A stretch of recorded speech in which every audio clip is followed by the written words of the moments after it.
오늘 하나님 말씀은 재판관기 1장 1절 2절을 보겠습니다.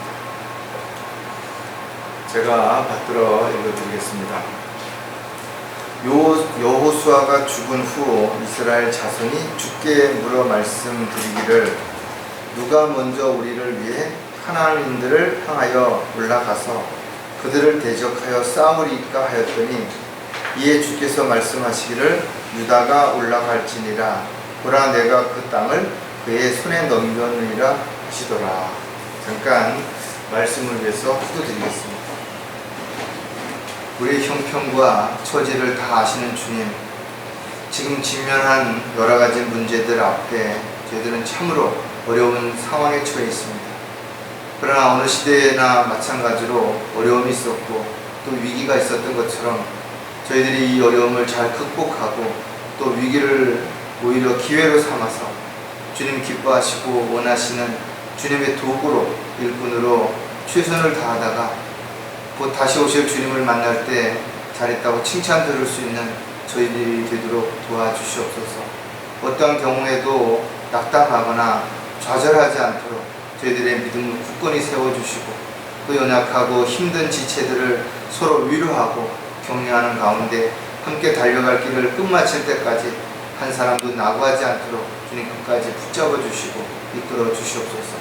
저희들이 오늘도 말씀을 통해서 다시 한번 위로와 힘을 얻을 뿐만 아니라 도전을 받을 수 있는 계기가 되게 인도해 주시고 더욱더 자신감을 가지고 확고한 믿음 가운데서 나아갈 수 있도록 역사해 주시옵소서.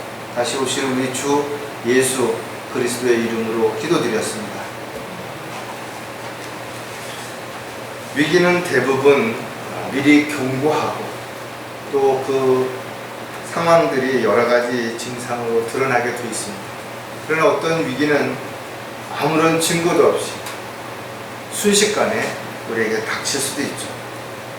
이스라엘 백성들이 이 재판관계를 통해서 우리에게 보여주는 여러 가지 교훈들이 있지만 그 가운데 특히 위기를 당했을 때 그들이 어떻게 했는지를 우리가 한번 생각해보고 우리도 우리에게 직면한 여러 가지 다양한 위기들을 어떻게 잘 지혜롭게 해결하고 극복해낼 것인가를 우리가 배우는 그런 시간이 되었으면 좋겠습니다.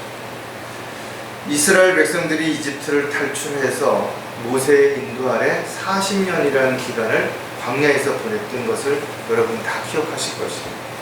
그들에게는 바위에서 물을 나게 하시고 또 메추라기와 만나를 주셔서 초자연적인 방법으로 그들을 인도해 주셨던 것입니다. 그러나 모세는 무리바에서 하나님의 명령을 거역하고 자기 뜻대로 그렇게 했기 때문에 오히려 그는 가나안 땅을 앞두고 결국은 죽게 되었습니다. 그 후임으로 이제 여호수아가 이스라엘 백성들을 이끌고 요단강을 건너가서 여리고 성읍을 정복한 위대한 지도자가 된 것입니다. 어떻게 보면 이렇게 누군가가 대를 이어서 계속 그 일을 맡아 할 수 있다면 다행일 수도 있겠죠. 그러나 그런 믿었던 여호수아마저 가나안을 정복함에 앞서서 죽게 되자 이스라엘 백성들은 모세가 죽었을 때보다 훨씬 더 큰 위기가 된 것입니다.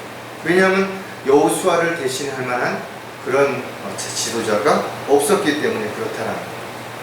그들 주변에는 온통 적들로 가득한 현실이었고 어떻게 보면 이스라엘 백성이 가나안 땅에 들어갔지만 자신들이 고립된 상태가 되어버린 그런 현실에서 하나님께서는 그들을 어떻게 인도하셨는지에 대한 내용들을 오늘 우리가 살펴볼 것입니다. 어떤 조직이든 어떤 상황이든 간에 지도자의 역할이 너무나 중요하죠. 우리도 지금 이제 내년 3월 대통령 선거를 앞두고 그런 지도자를 뽑기 위해서 나름대로 많은 어떤 대책을 세우고 또 서로 자기가 지도자가 되겠다고 하는 사람들도 있고 또 그들을 검증하는 과정도 있고 이렇게 해서 이제 새로운 또 지도자를 뽑아야 되는데 지도자 한 명을 잘못 뽑게 되면 그만큼 많은 어려움 또 국가적인 문제뿐만 아니라 국민들의 삶이 빈곤하고 궁핍해질 수도 있기 때문에 참으로 중요하다 이거죠. 오늘 설교 제목은 위기를 어떻게 대처할 것인가. 여러분들은 여러분들에게 주어졌던 위기들을 지금까지 다양한 방법으로 물리치고 또 잘 이겨냈기 때문에 이 자리에 있는 것이 분명하다 이거죠. 그러나 그런 위기가 늘 동일하지 않은 것이죠. 또 위기가 다가오는 시기도 방법도 또 대상도 다르기 때문에 그때마다 우리가 대책을 세우고 거기에 합당한 어떤 방법을 강구하지 않으면 그 위기에서 넘어지거나 실족하는 결과를 얼마든지 가져올 수도 있다는 거예요. 역사를 통해서 우리가 알 수 있는 것은 어느 시대나 분명 위기는 있었죠. 그럼에도 불구하고 그 위기를 슬기롭게 잘 해결하고 이겨낼 수 있도록 훌륭한 지도자들이 있었다는 것을 우리는 또 알 수가 있습니다. 하지만 우리가 살고 있는 이 21세기는 어느 시대보다도 참으로 감당할 수 없는 그런 위기가 계속해서 다가오고 있고 또 그 위기를 잘 견뎌내지 못한 수많은 사람들이 결국은 실족하게 되는 결과를 가져올 것을 성경은 우리에게 마지막 때에 일어날 일들에 대해서 경고하고 있는 것이 분명하다 이거죠. 사람들은 지금이 온난화 현상으로 인해서 빙하가 하루에도 엄청나게 많은 분량이 녹고 있다는 거죠. 이런 상태로 간다면 온도가 한 1, 2도만 높아도 지구에 살고 있는 생명체 중에서 80%가 죽을 수 있다는 거예요. 그만큼 위험한 상황에 있는 거예요. 또 지금 아프리카나 이런 데는 물 부족으로 인해서 정말 사람들이 먹어서는 안 되는 그런 물을 식수로 사용할 수밖에 없는 그런 현실에 살고 있는 것도 너무나 당연한 거죠. 어디 그뿐만이 아니죠.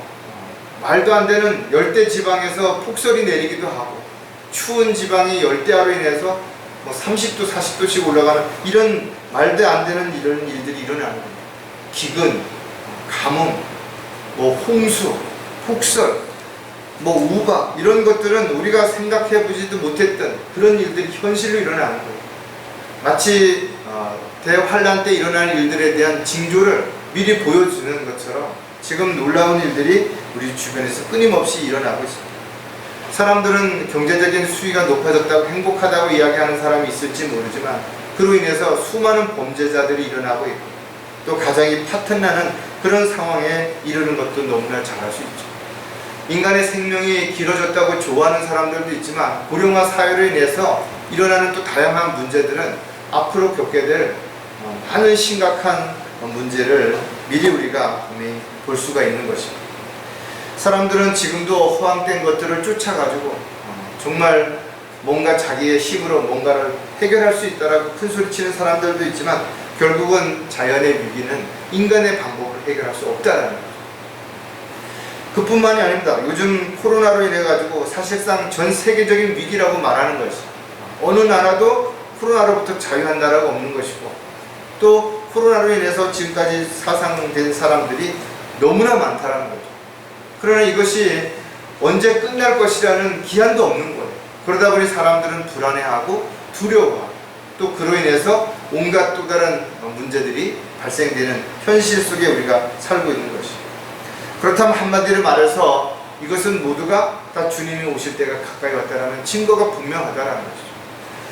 주님이 오실 때 사람들은 하나님보다 자신을 더 사랑하고 쾌락을 쫓고 돈을 추구하고 방황하고 이런 일들이 지금 끊임없이 우리 주변에서 일어나고 있는 것이 너무나 당연한 것이죠. 그럼에도 불구하고 사람들은 여전히 뜬구름을 잡는다든지 지옥에 대한 것들을 장난삼아 그냥 하나의 어떤 재밌거리 영화 소재로나 삼는 그런 시대에 저와 여러분이 주님의 말씀을 따라서 복음을 전하는 일은 결코 쉽지 않은 일이고 이 일을 증거하다가 비난을 받고 욕을 먹고 손가락질을 당하는 것은 어떻게 보면 당연할 수도 있습니다.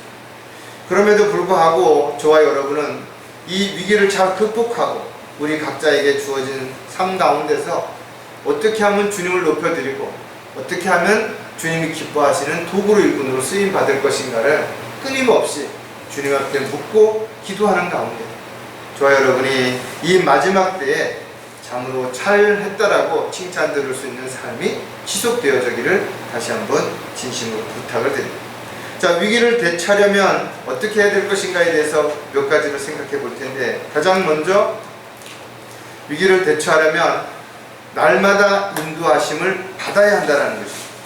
이스라엘 백성들이 그랬던 것처럼 그들이 광야에서 40년 동안 살아오는 동안 모세는 매일같이 무릎을 꿇고 하나님 앞에 이들을 어떻게 인도해야 할지에 대한 것을 구했고, 이스라엘 백성들은 모세의 인도하심에 따라서 순종하며 따라갔으면 아무 문제가 없었던 것입니다.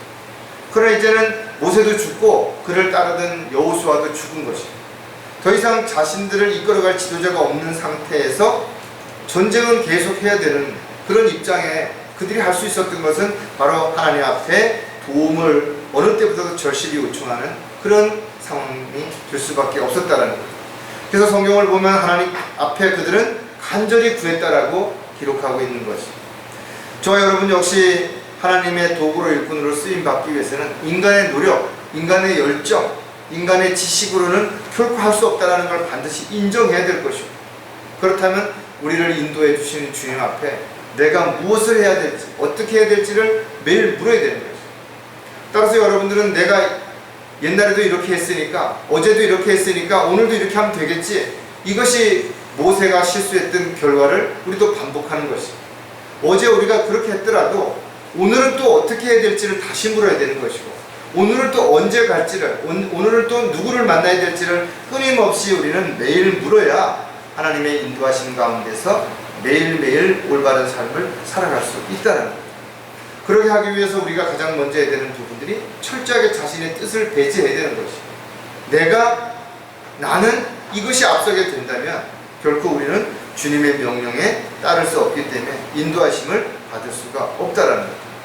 따라서 주님께 구하지 않고 어떠한 방법으로든 어떠한 노력으로든 간에 자신이 뭔가를 이루려고 한다면 이것이 하나님 보시기에는 오히려 교만한 것이고 죄를 짓는 결과를 가져올 수도 있다는 거예요. 또 그렇게 해서 좋은 결과가 나왔다 하더라도 그것은 하나님과는 무관한 것이 될 수 있기 때문에 저와 여러분이 날마다 주님의 인도하심을 받기 원한다면 철저하게 자신을 포기하고 십자가를 지고 주님을 따르는 그런 저와 여러분이 반드시 되어야 될 것입니다. 날마다 인도하심을 받으려면 우리가 또 어떻게 될지를 몇 가지 생각해 보면 반드시 주님께 먼저 물어야 한다는 거죠. 듣는 것보다도 물어보는 것이 훨씬 더 정확한 부분들이 있죠. 왜냐하면 우리가 생각지도 않았던 그런 부분들을 누군가가 얘기해줘서 도움이 될 수도 있겠지만 지금 당장 급한 것은 내가 무엇을 어떻게 해야 될지 또 언제 해야 될지 이런 것을 아는 것이기 때문에 우리는 매일 아침에 눈을 뜨기 전에 반드시 물어야 된다 이거죠. 내가 어떻게 해야 돼? 자신이 어떤 길을 가고자 한다면 반드시 물어야 되겠죠. 내가 어떤 길로 가야 되느냐. 왜냐하면 사람의 길을 걸을지라도 그 걸음을 인도하시는 것은 바로 하나님이시기 때문인 것입니다. 우리가 계획을 세울지라도 그 계획을 이루시는 것 또한 하나님이신 것이죠. 그렇다면 우리가 주님 안에서 계획을 세워야 되는 것이 분명할 뿐만 아니라 매일매일 우리는 어디로 가야 될지 또 무엇을 해야 될지 이것을 반드시 물어야 된다는 것입니다. 이스라엘 백성들은 지금 지도자가 아닌 하나님께 직접 물었다 이거죠. 누가 올라갈 것인가 이거죠. 그들은 투표를 해갖고 제비 뽑기를 해가지고 올라갈 자를 정한 것이 아니에요. 아니면 인간적인 방법으로 어느 지파가 세력이 세니까 그 지파가 올라가라, 어느 지파가 단결이 잘 되니까 그 지파가 올라가라, 그렇게 하지 않았다 이거죠. 하나님 앞에 동일하게 어떤 지파가 올라갈지를 먼저 물었다는 거예요. 제사장의 1장 1절에 보면 여호수아가 죽은 후 이스라엘 자손이 주께 물어 말씀드리기를 누가 먼저 우리를 위해 카나안인들을 향하여 올라가서 그들을 대적하여 싸우리까 하였더니 분명히 물었다 이거죠. 가장 중요한 것은 이스라엘 지파들이 스스로 뭔가를 결정하고 판단하는 것이 아니라 하나님 앞에 물어보는 것이 먼저 되어야 되는 거죠. 저와 여러분도 마찬가지로 가정에 어떤 문제가 생기든지 교회가 문제가 생기면 먼저 인간적인 방법으로 머리를 맞대고 노력하고 의논하는 것이 아니라 하나님 앞에 먼저 기도하는 것이 우선 되어야 되는 거예요. 그리고 하나님이 주시는 지혜와 능력을 가지고 지체들이 서로 주 안에서 충분한 교제를 통해서 원인을 분석하고 문제를 대처할 수 있는 대안을 반드시 만들어야 되는 것입니다. 따라서 저 여러분이 주님의 인도하심을 받기 위해서는 인간적인 계획이나 인간적인 결정이 반드시 먼저가 아니라 주님 앞에 물어보는 것이 반드시 먼저 되어야 되는 것입니다. 따라서 주님의 인도하심을 받기를 원한다면 모든 일에 앞서서 주님께 물어보는 것, 이것은 우리가 매일매일 지속적으로 우리에게 일어나야 될 부분들입니다. 날마다 인도하심을 받으려면 또 한 가지, 끝까지 주님의 뜻을 기다려야 한다는 것. 이스라엘 백성들이 광야에서 주님이 어떻게 인도해 주시는지를 직접 보았죠. 왜냐하면 낮에는 구름 기둥으로, 밤에는 불 기둥으로 이스라엘 백성들을 인도하셨던 것이에요. 또 어떨 때는 한밤중에 불 기둥이 막 움직이는 것, 그러면 천막을 걷고 그들은 즉시 따라가야 되는 것이에요. 그러나 어떨 때는 한 달이 지나고 1년이 지났는데도 전혀 움직이지 않으면 아무리 지루하고 아무리 답답해도 그들은 기다릴 수밖에 없었던 것이에요. 지루하다고 해서 마음대로 움직인다면, 또 조급하게 마음이 답답하다고 해서 움직인다면 주님의 인도하심을 받을 수 없다는, 민수기 9장 22절에 보면 또한 이틀이든지 혹은 한 달이든지 혹은 1년이든지 구름이 성막 위에 지체하여 그 위에 머물면 이스라엘 자손은 그들의 장막에 머물고 이동하지 않았더라. 그러나 구름이 거쳐지면 그들이 이동하였고, 즉시 그들은 인도하심에 따라서 그렇게 움직였던 것입니다.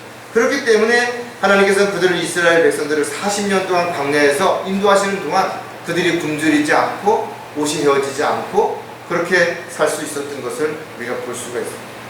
다윗 역시 마찬가지로 어린 소년이었을 때 기름 부음을 받았음에도 불구하고 그는 죽을 고비를 넘긴 다음에 비로소 이스라엘의 왕이 됐던 것을 우리는 기억한다. 요셉도 어린 나이에 팔려가서, 그것도 가장 사랑하는 형제들에게 모함을 받고 팔려가서 감옥에 갇히고 이런 여러 가지 어려움을 다 겪고 난 다음에 비로소 이집트의 총리 대신이 되었던 것들을 우리가 기억한다면, 저와 여러분 마찬가지로 믿음의 선배들이 걸어온 발자취를 따라서 참고 인내하고 기다리는 가운데 주님의 뜻이 무엇인지를 정확하게 알고 주님의 뜻대로 살아갈 때 우리는 주님의 인도하심을 따라 살아갈 수 있다는 거예요. 어떤 일도 서두른다고 해서 이루어지는 것도 아니고 내가 마음을 조급하게 먹는다고 해서 성취되는 것도 아니라는 것을 우리가 기억한다면, 때로는 너무나 답답하고 또 너무나 힘들지만 그럼에도 불구하고 주님의 인도하심을 따르기를 원한다면 기다릴 수 있는, 참고 견디고 이겨낼 수 있는 저와 여러분이 반드시 되어야 될 것입니다. 날마다 인도하심을 받으려면 주님의 명령에 순종해야 된다. 아무리 주님의 명령을 들었다 할지라도 그 명령에 순종하지 아니하고 거부한다든지 외면한다든지 아니면 주님의 명령과는 다른 딴 길로 간다든지 그랬을 때는 그 결과는 전혀 다르게 나타날 수 있겠죠. 하나님의 뜻과 계획을 알지 못하면서 종교적인 열심을 내는 것도 참으로 어리석은 일이지만, 하나님의 뜻과 계획을 알았음에도 불구하고 그렇게 살지 않고 주님이 원하시지 않는 자기 뜻대로 살아가는 삶이야말로 더 어리석고 더 불행한 삶이 될 수밖에 없다라는 거예요. 구원받은 그리스도인들이 해야 하는 가장 중요한 일들이 여러 가지 있지만 그 가운데 하나가 바로 주님의 명령에 반드시 순종해야 된다는 거예요. 주님의 명령에 순종하지 않는다면 주님께서 우리를 바른 길로 인도할 수 없기 때문에 그런 것입니다. 따라서 주님께서 허락하셨다면 그것이 어떤 결과이든 간에 그것을 미리 걱정하고 염려할 것이 아니라 순종함으로 자신을 주님 앞에 내어드릴 때 주님께서는 우리를 도구로 사용하셔서 놀라운 열매를 맺을 수 있게 된다는 거예요.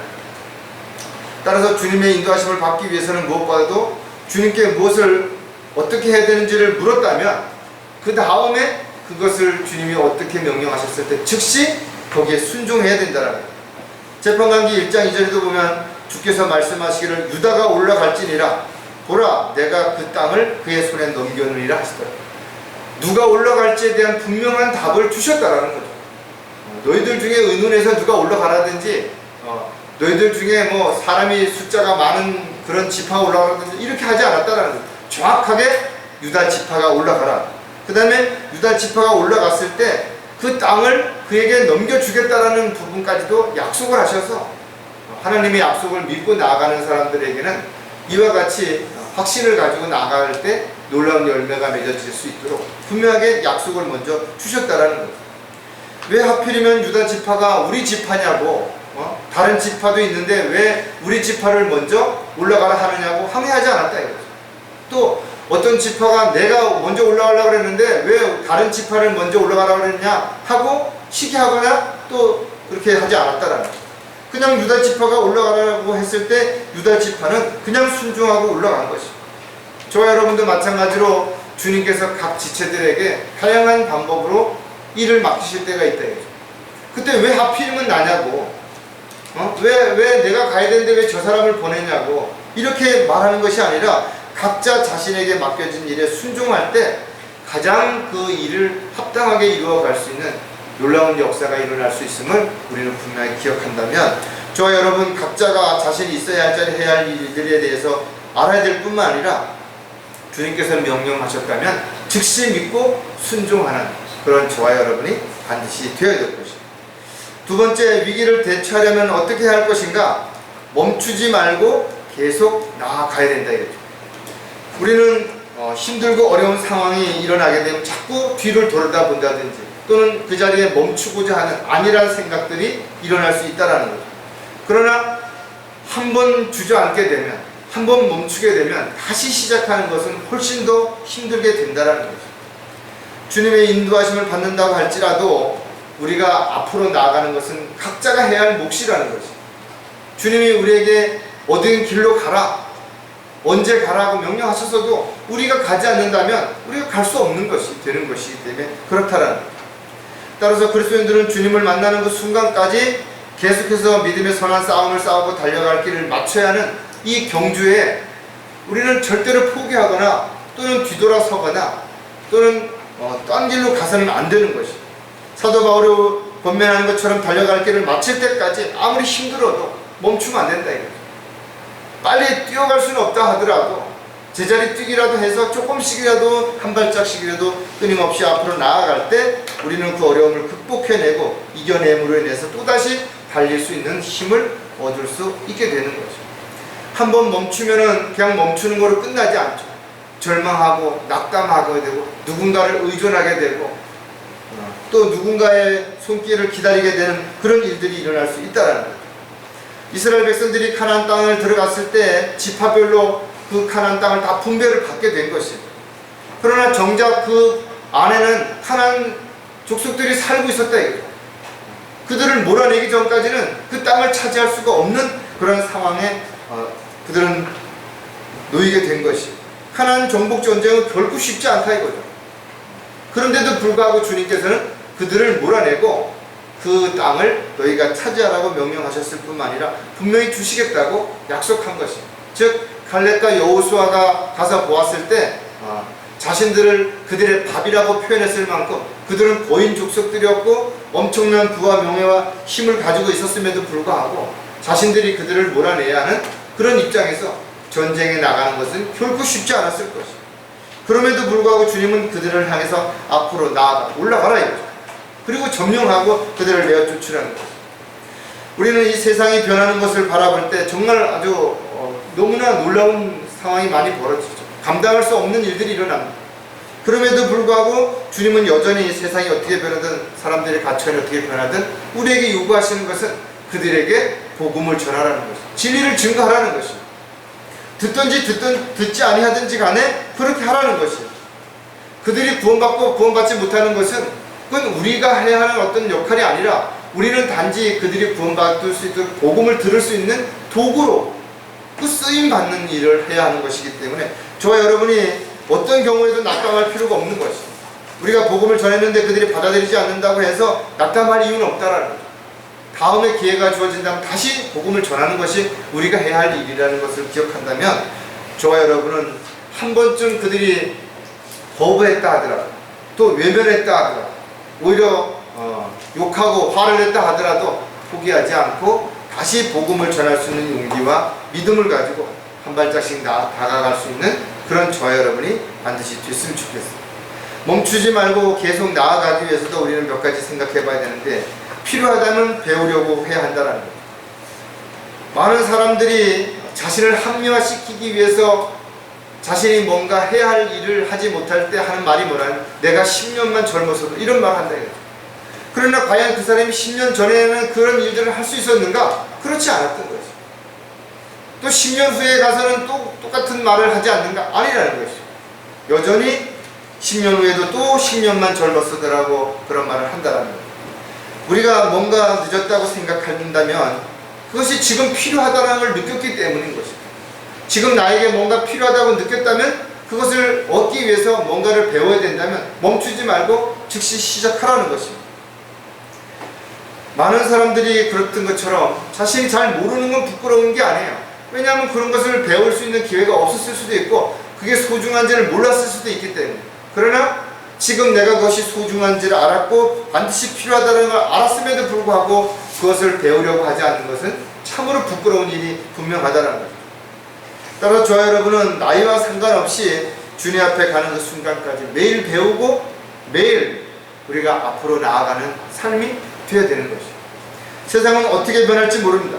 특히 마귀는 시대와 대상에 따라서 끊임없이 옷을 바꿔 입고 다가오기 때문에 우리가 정신을 차리고 깨어있지 않으면 마귀를 분별할 수 없게 되는 거죠. 또 시기와 방법, 대상도 수시로 바꾸죠. 디모데후서 2장 15절에 내가 진리의 말씀을 올바로 나누어 자신이 하나님 앞에 부끄럽지 않은 일꾼으로 인정받도록 공부하라. 저와 여러분이 주님의 일꾼이라면 주님의 일을 하기 위해서는 순종해야 되고 헌신해야 되는 거 다 중요하죠. 그러나 하나님의 능력 가운데서 하나님이 주시는 지혜를 받아들일 수 없는 그런 상황이라면 뭘 할 수 있겠냐라는 거죠. 그래서 우리가 하나님의 말씀을 잘 올바로 나누어서 언제 어느 때든지 정확하게 잘 적용하고 또 시기와 대상을 나누어서 적용함으로써 우리가 올바른 판단을 할 수가 있게 되는 거죠. 하나님의 뜻대로 살기보다 자신의 감정이나 느낌에 따라 살고자 하는 사람들은 굳이 하나님의 말씀을 배울 필요가 없죠. 공부할 필요가 없어요. 그냥 대충 그냥 좋은 말, 자신에게 유익한 그런 상황에서만 그렇게 살면 된다라고 생각하기 때문에 그렇다는 거예요. 하나님의 말씀을 모르면서 하나님의 일을 할 수 있는 것은 아무것도 없습니다.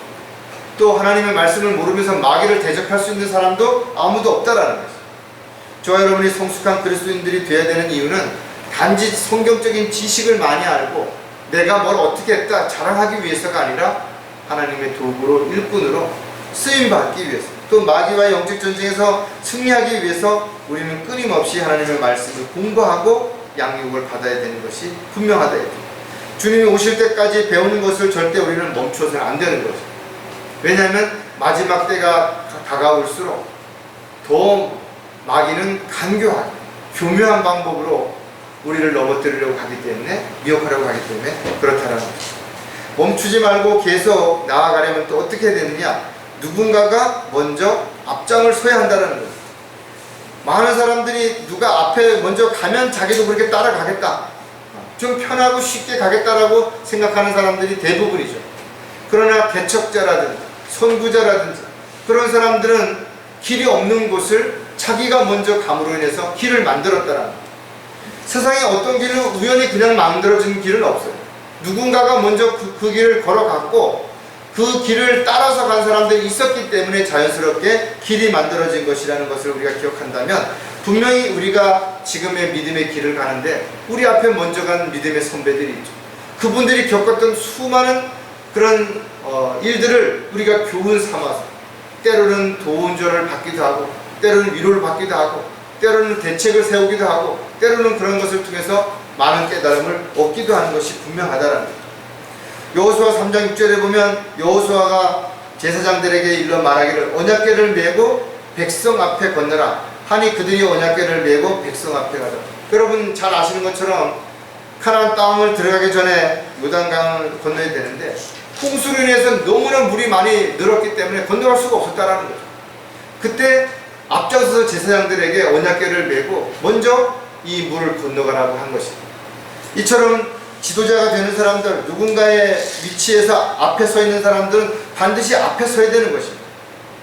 시편 기자가 우리에게 가르쳐 주는 것처럼 목자의 방법도 앞에 서는 것이지 결코 뒤에 서서 사람들을 앞으로 가라고 후달고 치는 그런 것들이 아닌 것이 분명하다는 것이죠.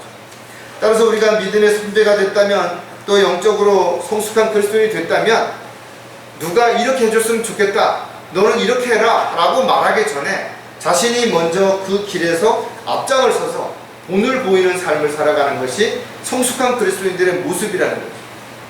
특히 마지막 때에 많은 어려움이 있는 가운데 다들 힘들죠. 영적으로 성숙했다고 해서 힘들지 않은 사람 아무도 없다 이거죠. 오히려 성숙한 사람들 눈에는 더 많은 어려운 것들이 보이기 때문에 더 많이 힘들 수 있어요.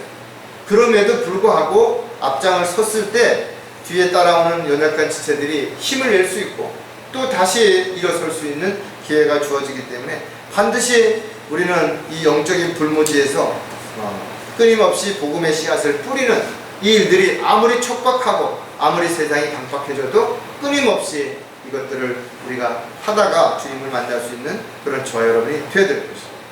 멈추지 말고 계속 나아가야 하는 또 다른 이유가 무엇인가 하면 위기를 새로운 기회로 삼아야 한다는 것이죠. 위기가 위기로만 끝나서는 안 된다는 것이죠. 물론 위기를 통해서 우리는 많이 힘들고 어렵고 고통을 받을 수도 있고 손해를 볼 수도 있는 건 분명하죠. 그러나 그것이 위기로만 계속 끝나게 된다면 점점 우리의 삶은 비폐해질 수밖에 없고 힘들어질 수밖에 없는 것이죠. 따라서 우리에게 어떤 위기가 닥쳐왔다면 그 위기를 어떻게 극복할지, 또 위기를 극복하는 과정에서 우리가 무엇을 얻고 무엇을 잃게 되는지를 잘 분별해서 끊임없이 위기를 극복하려고 하는 그런 노력이 필요한 것이고, 또 위기를 극복하기 위해서 늘 주님 앞에 무릎을 꿇을 수 있는 저와 여러분이 반드시 되어야 된다. 사람들은 위기가 처했을 때 넘어져서 실축하는 사람들도 있지만 오히려 다시 일어나서 더 멀리 더 큰 일을 하는 사람들도 얼마든지 있죠. 그래서 그들에게 전화위복의 기회가 주어졌다라고 말한다는 거예요. 사람들은 질병을 앓고 나서 또 사고나 어려움을 겪고 나서 더 많은 것들을 깨닫고 더 소중한 것들을 알게 되는 경우가 얼마든지 있는 것입니다. 마찬가지로 우리에게 닥쳐오는 위기가 모두 나쁜 것만은 아닌 것이에요. 그 위기가 우리에게 새로운 도전을 할 수 있는 기회를 주기도 하고 용기를 줄 수도 있기 때문에, 또 어떤 일에 대한 동기를 부여하기도 하기 때문에 위기가 닥쳐올 때 어떻게 그 위기를 극복할 것인가가 우리 각자의 믿음의 분량이고 또 우리의 주님을 사랑하는 그 사랑의 흔적이라고 우리가 표현할 수 있을 것입니다. 저와 여러분이 가는 길이 너무나 멀고 힘들고 때로는 주저앉고 싶고 도망가고 싶은 마음이 순간 든다고 할지라도 사도 바울이 우리에게 고면한 것처럼 달려갈 길을 마치는 그 순간까지 힘들어도 조금씩 앞으로 나아가는 저와 여러분, 그래서 서로에게 격려와 위로가 될 수 있고 힘이 될 수 있는 그런 저와 여러분의 삶이 서로에게 아름다운 간증이 될 수 있게 되기를 진심으로 다시 한번 부탁을 드립니다. 자, 마지막으로 위기를 대처하려면 어떻게 해야 할 것인가? 서로의 힘을 하나로 모아야 한다는 거죠. 때로는 혼자는 절대로 할 수 없는 일도 2명, 3명이 같이 모이면 얼마든지 그 어려움을 극복해낼 수 있어요. 왜? 저 사람도 해내는데 저 사람은 나보다 더 어려운데도 극복해내는데 왜 나는 못하는가? 이렇게 할 수 있다는 거죠. 또 서로에게 서로 힘들 때 위로는 말 한마디도 가장 큰 힘이 될 수 있죠. 정말 아픈 사람에게 아팠던 경험이 있는 사람이 가서 너무 염려하지 말라고 지금 좀 많이 아파도 또 얼마든지 좋아질 수 있다라고 얼마나 큰 힘이 되고 위로가 되겠냐 이거죠. 어떠한 조직도 분열이 일어나기 시작하면 순식간에 무너져 내리는 거죠. 다툼이라고 하는 것은 아주 작은 것으로부터 시작이 되기 때문에 어떻게 보면 그 작은 틈새를 마귀는 비집고 들어와서 서로를 이간질시키고 서로를 충동질시켜서 분열시키는 것입니다. 사도 바울이 고린도 교회에 편지하면서 책망한 내용 가운데 가장 두드러진 부분들이 바로 어렵고 힘들수록 서로의 힘을 합쳐서 현실을 극복해내라는 거죠. 이스라엘 백성들 역시 마찬가지로 위기가 닥쳤을 때는 주님 앞에 간절히 기도했던 것을 볼 수가 있습니다. 때로는 그들이 주님의 명령을 거역하고 반역을 일삼았음에도 불구하고 또 힘들 때는 여전히 주님 앞에 그들은 간절하게 무릎을 꿇고 그렇게 했다라는 거예요. 제방의 1장 3절에도 보면 유다가 그의 형제 시므온에게 말하기를 나와 함께 내 땅으로 올라가서 우리가 카나안인들과 싸우자. 그리하면 나도 너와 함께 너의 땅으로 가리라 하니 시므온이 그와 함께 가더라. 유다 지파에게 올라가라고 주님이 명령하셨는데 유다 지파가 시므온 지파에게 우리하고 같이 가자 이거죠. 유다 지파는 하나님께서 분명히 승리할 수 있게 해주셨다는 약속을 알았는데도 왜 그러면 시므온 지파에게 같이 가자 그랬겠는 것인가 이거죠. 시므온 지파는 너무나 작았기 때문에 그 시므온 지파 자체적으로는 가나안 땅에 있는 족속들을 물리칠 수 있는 힘이 없는 거예요. 그러니까 너가 우리와 같이 가서 힘을 합쳐라. 그러면 우리가 우리 지파에게 주어진 땅을 다 차지한 다음에 시므온 지파에게 준 땅에 우리가 같이 가서 너를 도와주겠다. 이런 부분. 즉 서로가 힘을 합쳐서 서로에게 시너지 효과를 같이 얻게 되는 이런 결과를 우리에게 보여주는 것입니다. 지금도 마찬가지죠. 그리스도인들도 혼자 감당하기 어려운 일들이 있어요. 그럴 때 지체들의 도움을 필요로 합니다. 그래서 기도 요청도 할 수 있고 또 힘들 때 여러 가지 필요한 것들을 우리가 나눌 수도 있어요.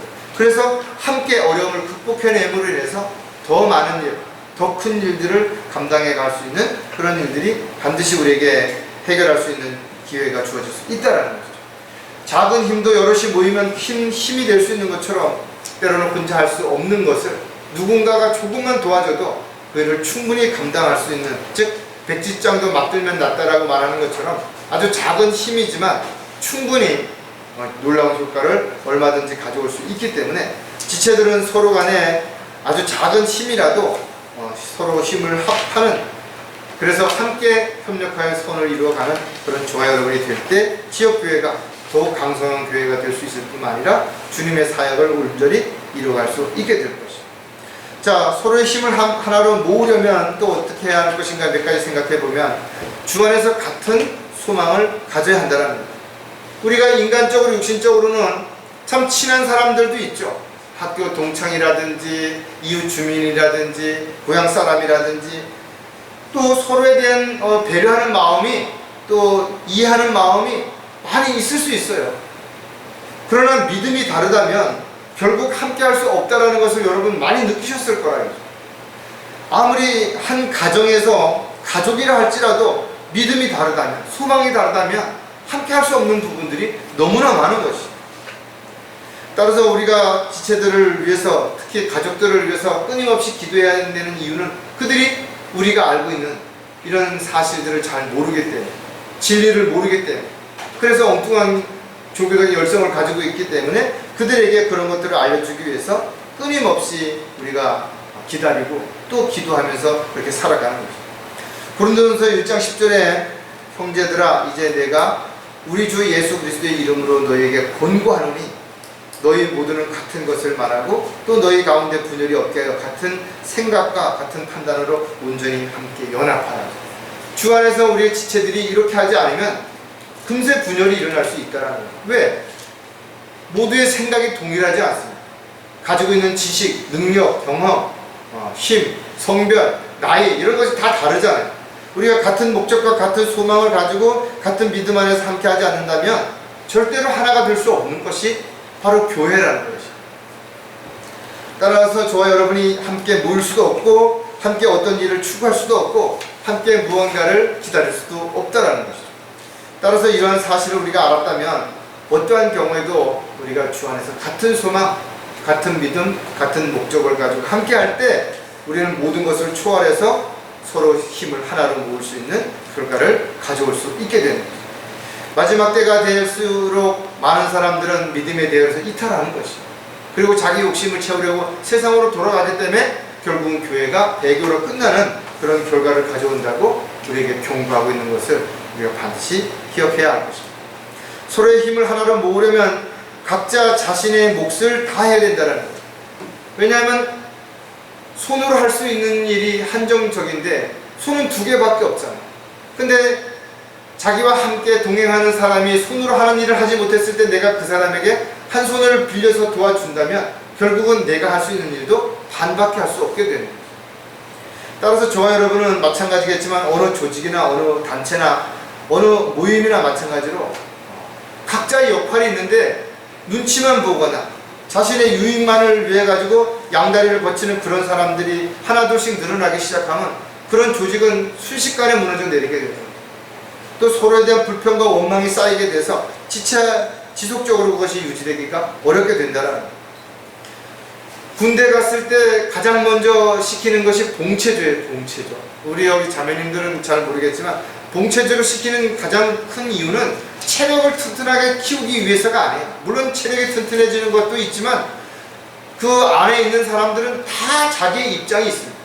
키가 큰 사람, 작은 사람, 힘이 센 사람, 힘이 약한 사람, 지식이 많은 사람, 지식이 없는 사람, 요령을 잘 피우는 사람, 꾀를 부리는 사람, 별별 사람들이 다 있기 때문에 처음에 봉체조를 시키면 자기 편리한 대로 눈치를 보고 유익을 채워서 적당히 합니다. 그런데 그것이 한 5분으로 끝난다면 요령 피운 사람이 덕을 볼 수 있는데 그렇게 하지 않아요. 끝까지 시킵니다. 끝까지. 모든 사람들이 다 막 지쳐 쓰러질 때까지. 그런 과정이 끝나고 나서야 비로소 사람들이 이거는 나 혼자 요령을 피우면 안 되겠다라는 걸 알고 결국은 힘을 합쳐야 된다는 걸 알기 때문에 오히려 연약한 사람들을 더 도와주고 보호해주기 위해서 더 자기의 힘을 나눠주는 거예요. 그래서 산악행군을 할 때 자기도 힘들지만 동료의 짐을 대신 지고 가기도 하고 또 힘들고 어려운 상황에서 구부를 할 때 그 소총을 받아서 대신 지고 가기도 하고. 왜? 단체로 함께 들어가지 못하면 점수가 안 나오기 때문에 맨 그 조의 마지막 들어간 사람의 그 시간을 측정하기 때문에 그렇다는 거죠. 이와 같이 마찬가지로 각자의 몫이 있는데 그 몫을 다하지 못했을 때는 마치 자동차에 키가 없으면 움직일 수 없는 것과 같은 거예요. 아주 작은 부분이라 하더라도 그 역할이 다 있기 때문에 그런 것이죠. 전도서 4장 12절에도 보면 만일 누군가가 그를 압도하면 두 사람이 그 자를 저항하리니 삼겹살은 쉬이 끊어지지 아니하는도다. 단단한 실 같은 거 줄도 한 줄은 좀 쉽게 끊어지죠. 그러나 두 겹, 세 겹 이렇게 꼬아놓으면 아주 튼튼하고 잘 끊어지지 않습니다. 마찬가지로 우리의 삶도 한 사람이 감당할 수 없는 것을 두 사람, 세 사람이 모이면 얼마든지 그것을 이루어갈 수 있기 때문에 그런 거죠. 개인적으로, 가족적으로도 마찬가지로 하나가 되어야 되겠지만 교회 안에서 지체들이 또한 한 몸이라면 더더욱 하나가 되어야 되겠죠.